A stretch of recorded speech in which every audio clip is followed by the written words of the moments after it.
What is the answer in this problem? देखिए, इसको हम कंपेयर करते हैं एक पाइप से जिसमें पानी भरा हुआ है, water is filled in this pipe. ये पूरा पानी अगर पाइप में भरा हुआ है जिसका क्रॉस सेक्शन एरिया लगातार चेंज कर रहा है, तो जब भी पूरा पानी भरा हो तो किसी गिवन टाइम में अगर आप 1 लीटर पानी इसमें इंसर्ट कराओगे तो फिर क्या होगा, इतना ही पानी जस्ट यहाँ से बाहर आएगा 1 लीटर उतने ही टाइम में, और उतना ही पानी हर एक एरिया से क्या होगा बताइए, पास होगा। जैसे इस पूरे पाइप के अंदर जितनी जगह है हर जगह आपने क्या फिलअप कर दिया, पानी पूरा भर दिया, तो 1 सेकंड में जितना पानी यहाँ से आप इंसर्ट करोगे उतना ही पानी हर एक एरिया से क्या होगा, उतने ही टाइम में क्रॉस करेगा। सेम कहानी यहाँ पे होता है। यहाँ पे जो वाटर मॉलिक्यूल्स हैं इनकी तुलना आप किससे कर सकते हो, इलेक्ट्रॉन से। पूरा जो कंडक्टर है वो इलेक्ट्रॉन से भरा होता है। जैसे ही आप सेल या बैटरी अप्लाई करते हैं तो 1 सेकेंड में यहाँ से जितना इलेक्ट्रॉन इंटर करता है उतना इलेक्ट्रॉन क्या होता है, यहाँ से बाहर निकल जाता है। इसके अंदर जो नेट इलेक्ट्रॉन है उसमें कोई चेंजिंग नहीं आता है। Point is clear? तो जैसे ही आप सेल या बैटरी अप्लाई करोगे तो हर एक क्रॉस सेक्शन एरिया से इन द गिवन टाइम में एक फिक्स नंबर ऑफ इलेक्ट्रॉन्स क्या करेंगे, क्रॉस करेंगे, और जो टोटल चार्ज होगा किसी एरिया से क्रॉस करने का वो भी क्या होगा, हर जगह सेम होगा। in that case you always remember electric current in a conductor is independent on cross section area. तो इलेक्ट्रिक करंट क्या होगा बताइए, हर जगह सेम होगा, चाहे वो ए पे हो या बी पे हो या फिर सी पे हो, क्योंकि चार्ज किसी भी पॉइंट पे एक्मुलेट नहीं हो सकता। पॉइंट क्लियर है? तो एट द गिवन टाइम हर एक क्रॉस सेक्शन एरिया से क्या होगा, same amount of charge cross करेंगे। Point is clear? Is very important, याद रखिएगा। It is independent on the cross section area, independent on cross sectional area, cross sectional area. What is clear? Now if someone asks you find what is the velocity of electron, मतलब velocity कहाँ ज्यादा हो कहाँ कम हो, तो आप खुद बताइए। अगर इसमें पानी पूरा भरा हुआ है और पानी एंड ए से बी तक फ्लो कर रहा है तो पानी का सबसे अधिक स्पीड कहाँ पे होगा, तो आप चेक कर सकते हो रियल लाइफ में भी। तो जहाँ पे एरिया कम होता है वहां पे पानी का स्पीड ज्यादा होता है, और जहाँ पे एरिया ज्यादा होता है स्पीड क्या होता है, कम होता है। तो आप कर सकते हो कि इसमें वाटर का जो फ्लो है उसका जो कंपेरिजन आप किससे कर सकते हो बताइए, करंट से। लेकिन जो वाटर मॉलिक्यूल्स है उसको आप क्या मान सकते हो, इलेक्ट्रॉन अज्यूम कर सकते हो। तो यहाँ से आप कर सकते हो जहां पे एरिया ज्यादा होगा वहां पे इलेक्ट्रॉन का स्पीड क्या होगा बताइए, कम होगा। तो नो डाउट इलेक्ट्रॉन का speed at A is less than at B is less than at C. Note down this. इसको क्या बोलते हैं, ड्रिफ्ट वेलोसिटी ऑफ इलेक्ट्रॉन। बी को क्या बोलते हैं, drift velocity of electron. These are the very important points and you should know। ठीक, आपको ये सब पॉइंट जानने चाहिए। तो this was all about the electric current.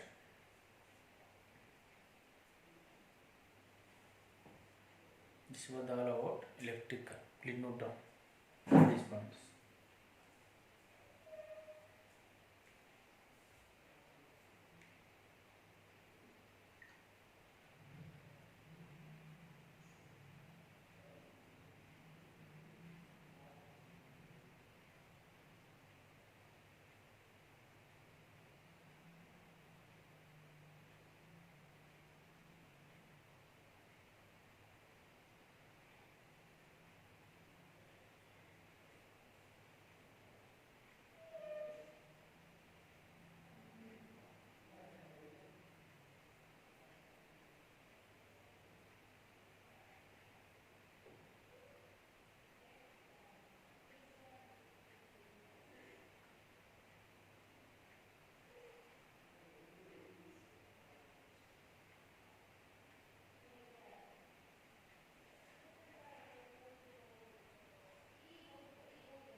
The concept of electric circuit, concept of electric circuit, concept of electric circuit, electric circuit, ये क्या होता है इसको डिस्कस करते हैं। देखिए अपने घर में अगर आप चेक करोगे तो इलेक्ट्रिक करंट उसी पाथ से पास करेगा जो पाथ कैसा हो, क्लोज हो, क्लोज। इसका मतलब क्या है, अगर आपने पाथ को कहीं ओपन कर दिया, ओपन करने का मतलब क्या है, वायर को आप ब्रेक कर दीजिए या वायर को आप कट कर दीजिए, इट मींस सर्किट कैसा हो गया आपका, ओपन हो गया। कैसा हो गया बताइए, ओपन हो गया। अगर कोई ब्रेकिंग नहीं है उस केस में सर्किट कैसा होता है, क्लोज होता है। पॉइंट इज क्लियर है। तो अगर आप ध्यान से ऑब्जर्व करिएगा तो क्या मिलेगा आपको, इलेक्ट्रिक करंट तभी फ्लो करेगा जब इलेक्ट्रिक सर्किट कैसा हो बताइए, क्लोज हो। अगर ओपन है, कहीं ब्रेकिंग है तो करंट कभी फ्लो नहीं करता है। तो सबसे पहले समझते हैं इलेक्ट्रिक सर्किट होता क्या है। तो लिखिए, it is closed end continuous path,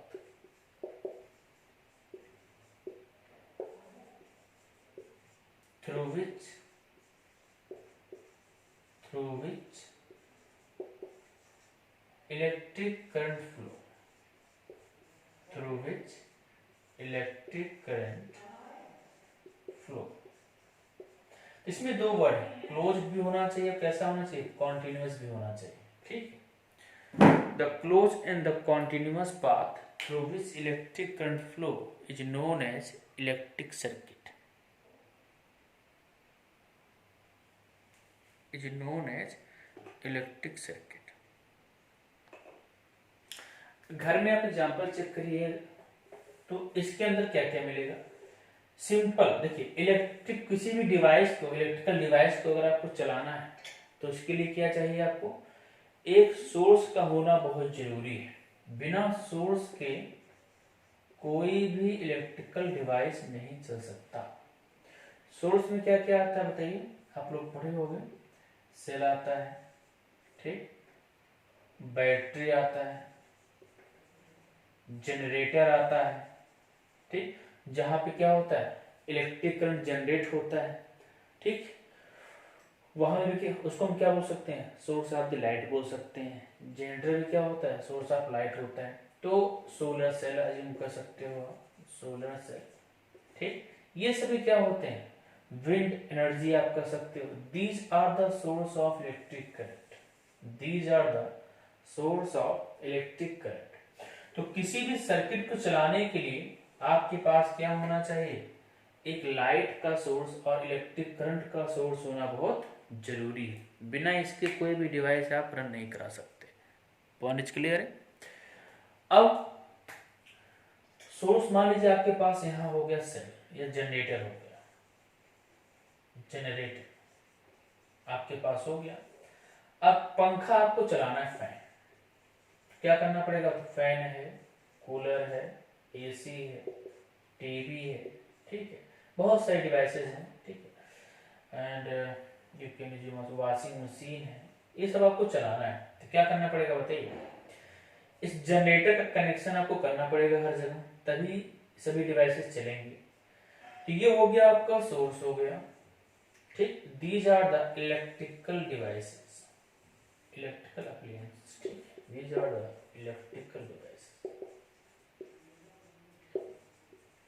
ठीक।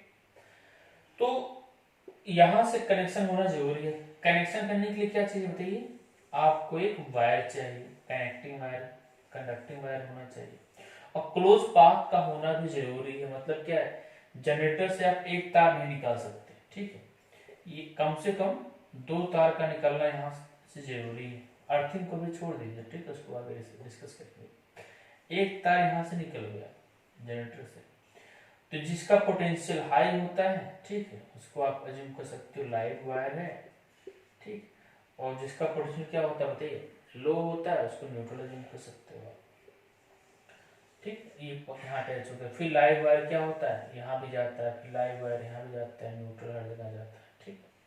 तो हर डिवाइस के लिए क्या होना चाहिए, एक क्लोज पाथ बनना कंपलसरी है, तभी इलेक्ट्रिक करंट फ्लो कर सकता है। ऐसा तो है नहीं कि जनरेटर लगातार चल रहा है तो फैन लगातार चलेगा। इसको फैन को बंद करने के लिए या चालू करने के लिए आप क्या यूज कर सकते हो, आप क्या यूज करते हो, हम लोग स्विच यूज करते हैं, वी यूज स्विच, ठीक, to operate the electrical devices.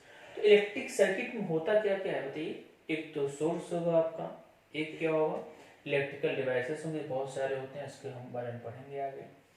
एक क्या होता है, कनेक्टिंग वायर होता है, और क्या होता है, स्विच होता है, ठीक।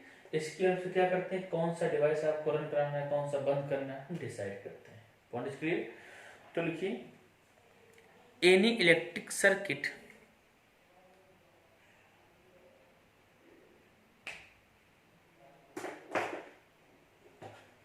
any electric circuit consist of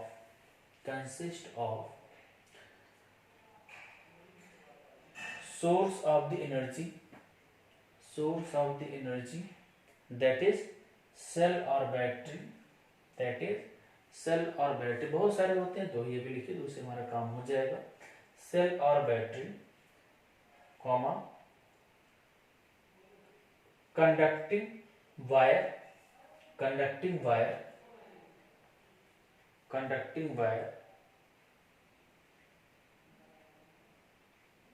electrical devices जो आपको चलाने हैं,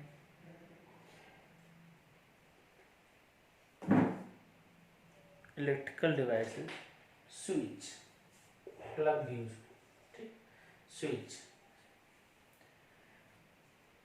तो कोई भी इलेक्ट्रिक सर्किट है, ठीक है, उन सब में ये सब कंपोनेंट क्या होंगे बताइए, आपके यूज किए जाएंगे, ठीक। अब इन सब के बारे में क्या करेंगे हम लोग नेक्स्ट लेक्चर में डिस्कस करेंगे, ठीक। Please note down this point.